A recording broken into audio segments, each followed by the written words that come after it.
yes, how exquisite of a performance.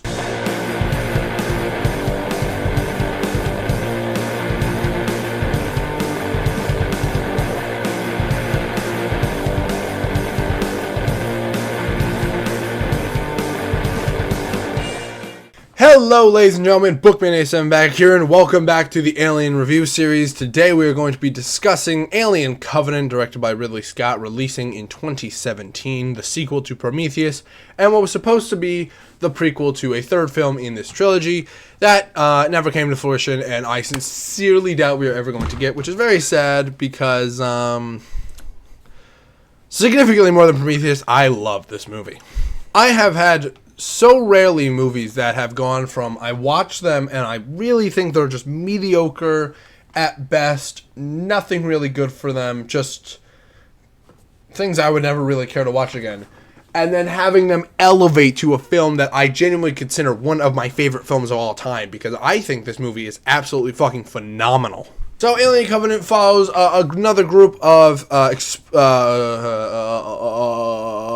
Alien Covenant follows a group of colonizers going to a far-out planet to colonize a planet, and there's a big accident, and the crew wakes up, but all the colonizers are still asleep, and then they get a distress call on this planet, so they land, and they end up finding David, the synthetic from the previous film, and shenanigans ensue, as you might expect shenanigans to ensue. And why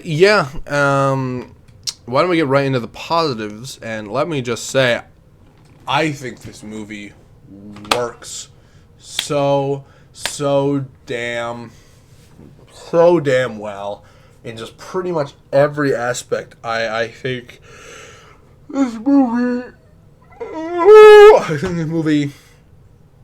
is able to, much better than Prometheus, which I'll be comparing it to a lot because that is a comparison that you're going to make.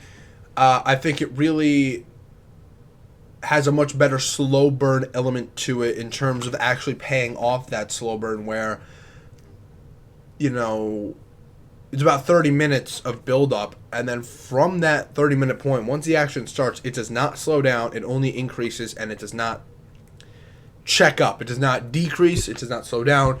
It ramps up, gets more intense, and you are left feeling very much a sense of panic throughout the entire movie, even past the climax.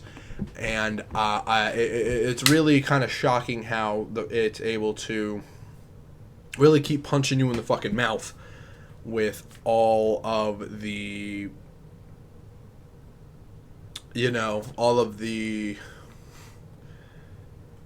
interesting elements here of just the mini xenomorph kind of things, and just everything being super intimidating in terms of what we're fighting here, what's the adversaries, the enemy here, and it just turns it into something that is a real suspenseful movie more than anything. There's a lot of tension, and it's fast paced too, so you get some action, you get tense action that doesn't let up for the full back hour and a half of the movie.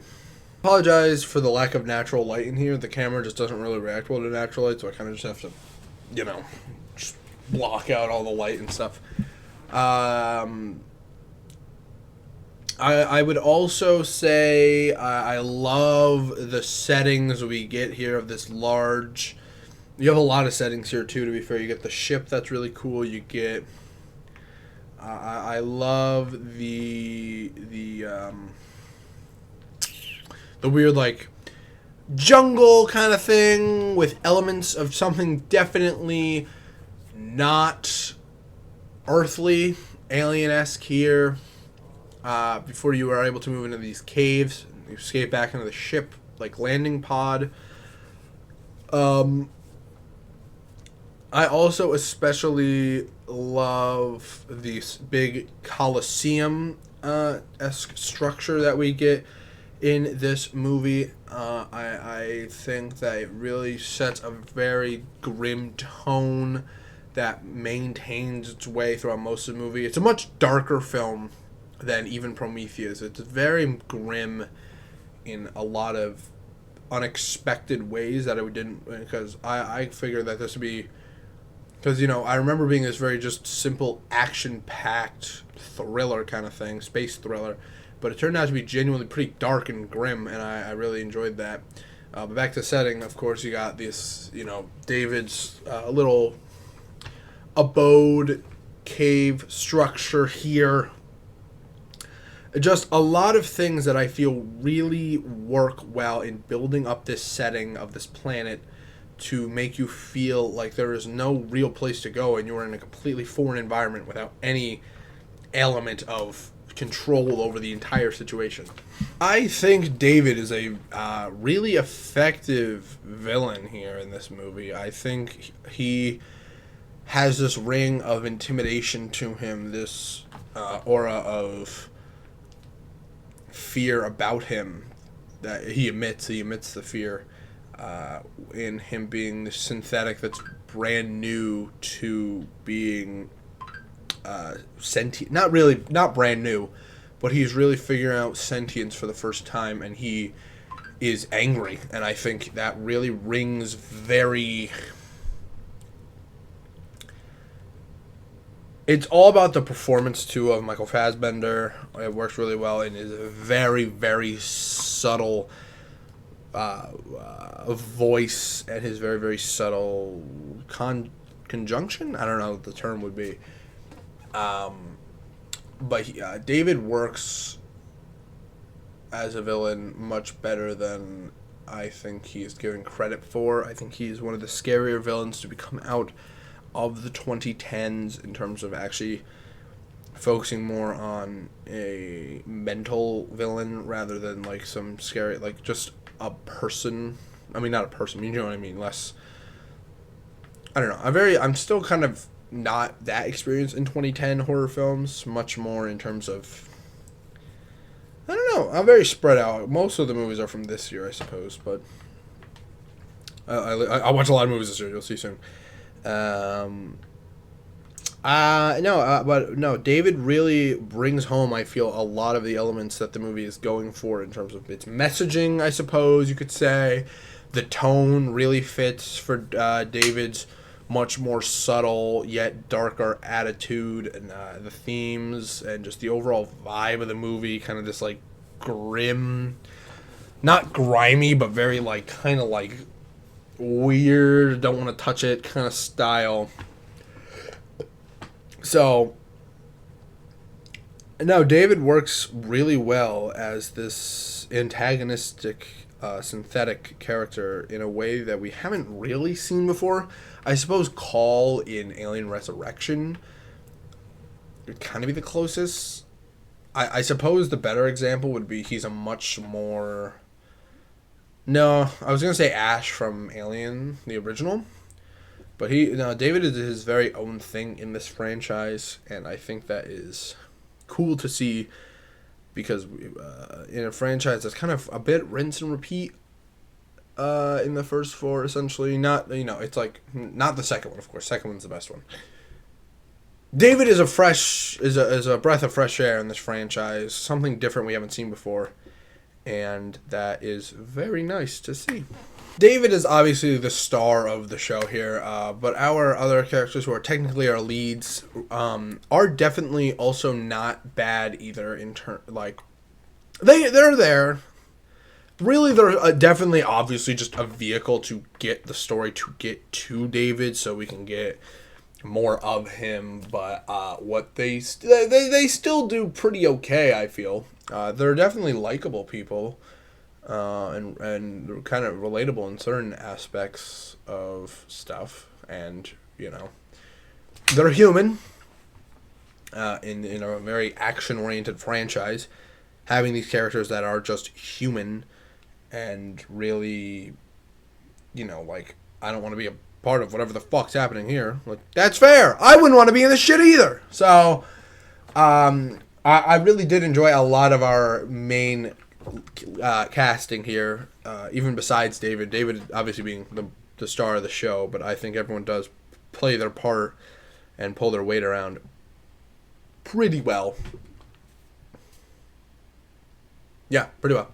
It is time for us to move into what might be one negative. And the only negative I have to say is the movie is very strange at points.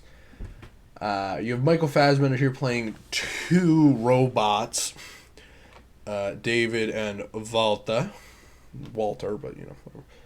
And they're obviously like, Walter is a synthetic who is a robot, and then David is a synthetic who has kind of achieved some form of sentience.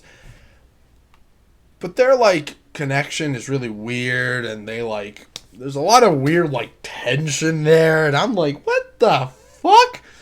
So yeah, watching Michael Fassbender kiss Michael Fassbender on the lips was strange. Was it plot relevant? Maybe not. Was it tonally, thematically relevant? Probably somewhere in Ridley Scott's mind. I don't know. What a fucking movie, though. Holy shit. This review is probably very short, to be honest. I only got a couple of little clips. I believe this is going to be 13 clips worth of footage for this, not including what I have to cut down on. But I mean, Prometheus and Covenant are weird in where there's not a whole lot to actually physically talk about. These two movies, positives and negatives, can both only really be obtained mentally and intellectually by actually watching the film. Just because they are so high concept, I guess pretentious would be the word, lore-filled kind of things. So, to get the best opinion on both of these movies, the best thing you can do is sit down and watch them. But I am telling you right now that Covenant is one of the best movies in this franchise, and one of the and definitely it's up. It's not up there in terms of my favorites, but I think it would click into my top 50 pretty easily. As of right now, I'm still going through a bunch of movies, old movies, and trying to sift through and see what my favorites of all time are truly. Because eventually, way down the line, I'd like to do a big, 50 movies of all time list, but that's not for a very while. Very while? So, no, Alien Covenant's fucking stupendous, and I really like this movie. So, Alien Covenant, 4.5 stars out of 5. 4.5 out of 5 stars. There we go. 4.5 out of 5 stars. Have any of you watched Alien Covenant? Let me know. And if you did watch it, let me know what you think about it. And let me know whatever else you want to know. And just yap in the comments. I love just...